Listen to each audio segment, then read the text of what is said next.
Hello, honorable viewers.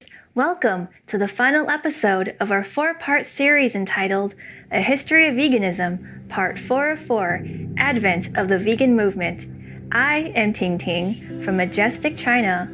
Our people pray sincerely for your optimal health and spiritual elevation through the adoption of a vegan lifestyle.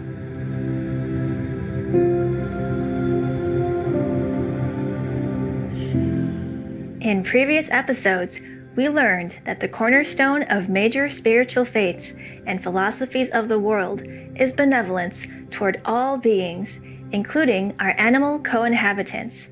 The concept of animal rights, however, was not treated explicitly until respected English philosopher Henry Salt published his 1894 classic, Animals' Rights, Considered in Relation to Social Progress, in which the erudite social reformer expressed his hope for an end to animal mistreatment. Oppression and cruelty are invariably founded on a lack of imaginative sympathy. The tyrant or tormentor can have no true sense of kinship with the victim of his injustice. When once the sense of affinity is awakened, the knell of tyranny is sounded, and the ultimate concession of rights is simply a matter of time.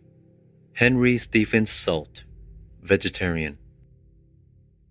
Henry Salt was about a century ahead of his time.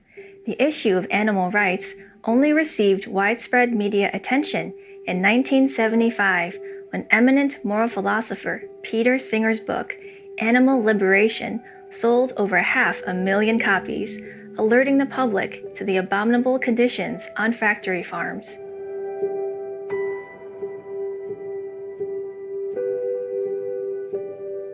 Salt's book and essays, A Plea for Vegetarianism, however, inspired many formative vegetarians around the world to take a stance for the animals, including the venerated nonviolence activist Mahatma Gandhi. I hold that the more helpless a creature, the more entitled it is to protection by man from the cruelty of man. Mahatma Gandhiji, vegetarian. Another famous person to voice his concern over our treatment of animals was Irish playwright and political activist George Bernard Shaw, who summed up his feelings succinctly. Animals are my friends, and I don't eat my friends. George Bernard Shaw, vegetarian. Also instrumental in the evolution of vegetarianism were the theologians and seers of the mid-modern era, 1750 to 1945. Among them are Ellen White, co-founder of the Seventh-day Adventist Church, John Wesley, founder of the Methodist Church, His Holiness Abdul-Baha, one of the leaders of the Baha'i faith, Annie Besant, the charismatic theosophist orator and writer, and Nobel Peace Prize laureate Albert Schweitzer, who stated in his book entitled The Teaching of Reverence for Life, by ethical conduct toward all creatures, we enter into a spiritual relationship with the universe. Albert Schweitzer, vegetarian. He also said in regards to the animals, think occasionally of the suffering of which you spare yourself the sight. Albert Schweitzer, vegetarian. A key figure in vegetarianism history is Swedish scientist, engineer, and Christian visionary Emanuel Swedenborg. It was his later followers who founded the world's first vegetarian society.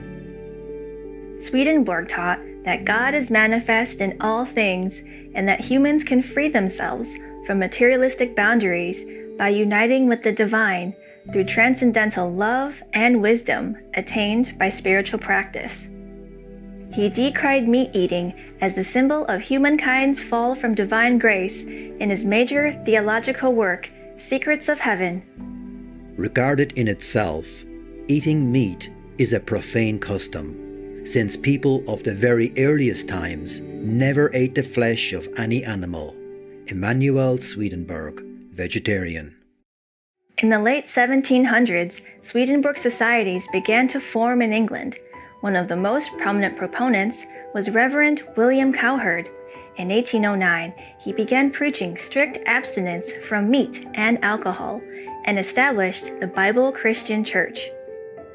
In 1847, Bible Christians, along with members from two other meat-free advocacy groups, convened to form the first vegetarian society in the world at Ramsgate, England, marking the beginning of vegetarianism as an organized movement. 3 years later, in 1850, one of William Cowherd's disciples, Reverend William Metcalf, who had migrated to North America earlier, founded the first vegetarian society of the United States. Dozens of countries would follow suit in the coming decades. In 1944, the first vegan society of the world was born when a non-dairy consuming member of the United Kingdom's Vegetarian Society, Donald Watson, coined the word vegan. He explained, "The vegan believes that if we are to be true emancipators of animals, we must renounce absolutely our traditional and conceited attitude that we have the right to use them to serve our needs. We must supply these needs by other means. If the vegan ideal of non-exploitation were generally adopted, it would be the greatest peaceful revolution ever known, abolishing vast industries and establishing new ones in the better interests of men and animals alike." Donald Watson, vegan. In the United States, American-born Indian J. Dinshaw and his wife Freya started the American Vegan Society in 1960 and worked tirelessly in the following decades to promulgate the vegan lifestyle, which helped anchor this virtuous way of life in the American public.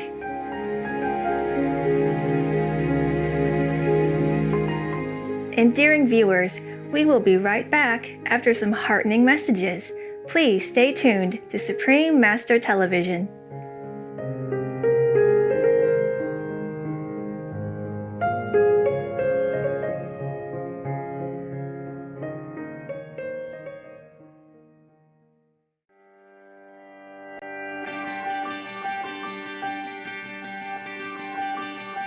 Welcome back, trustworthy friends.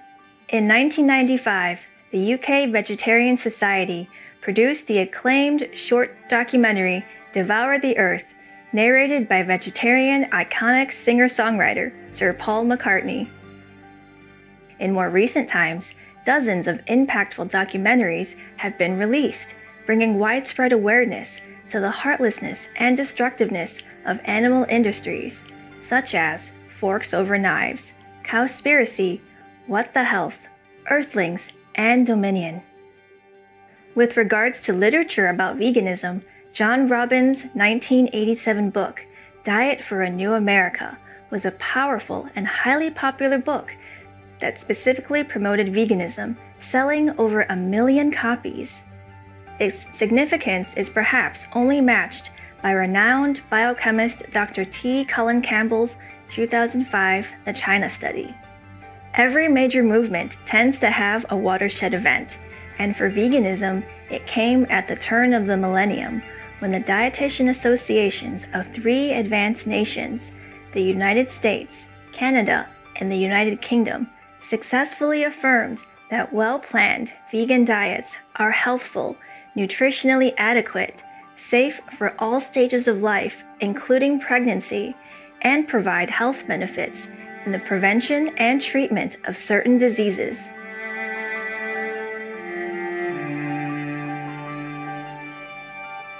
Further momentum came in 2006 when the United Nations Intergovernmental Panel on Climate Change, IPCC, published its Livestock's Long Shadow Report, demonstrating that the livestock industry is responsible for 18% of human-induced global warming, more than the global transportation sector combined. The 18% figure was later revised by World Bank environmental specialists Dr. Robert Goodland and Jeff Onhang to 51%. Through her inner vision and wisdom, the world-renowned humanitarian and fully enlightened spiritual master, Supreme Master Ching Hai, has said this number should actually be much higher. If all the people in the world became vegan, we would eliminate at least 50% of greenhouse gas emission.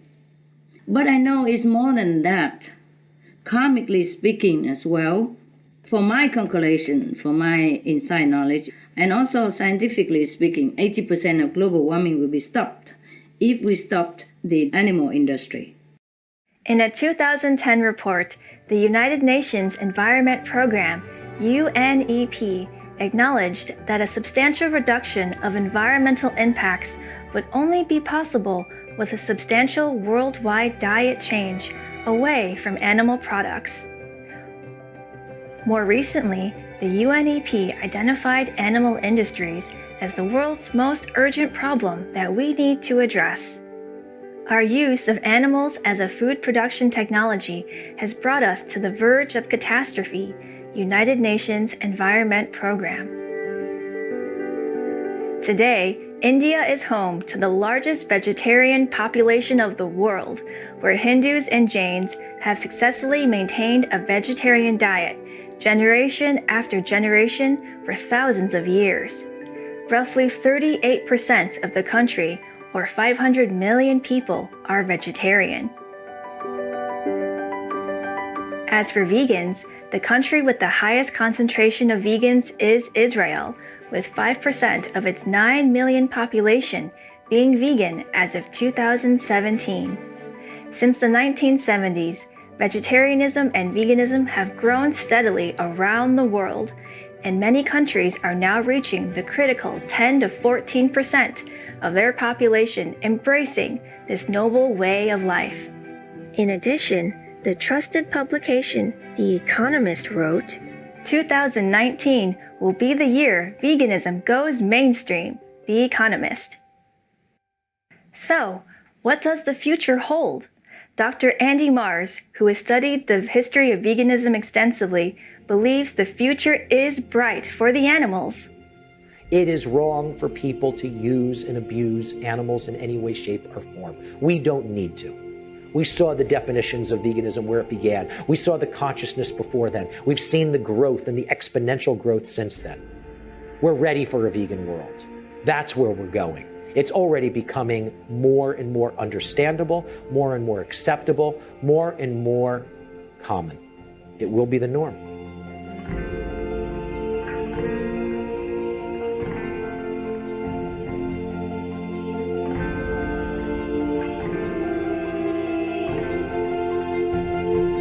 Treasured friends, this concludes our 4-episode series on the history of veganism. We are grateful to all the pioneers and sustainers of the vegan movement for their contributions in making our world a better place for all. Above all, we are profoundly indebted to the countless spiritual masters who have graced our world since time immemorial in order to enlighten humankind to a godly existence full of virtue and compassion. Let us for a moment ponder, where would we be without their loving guidance?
One great master who walks among us today is Supreme Master Ching Hai, who in the last 30-some years has tirelessly globetrotted the world, advocating the vegan diet as the only reliable solution to the critical climate crisis we face today.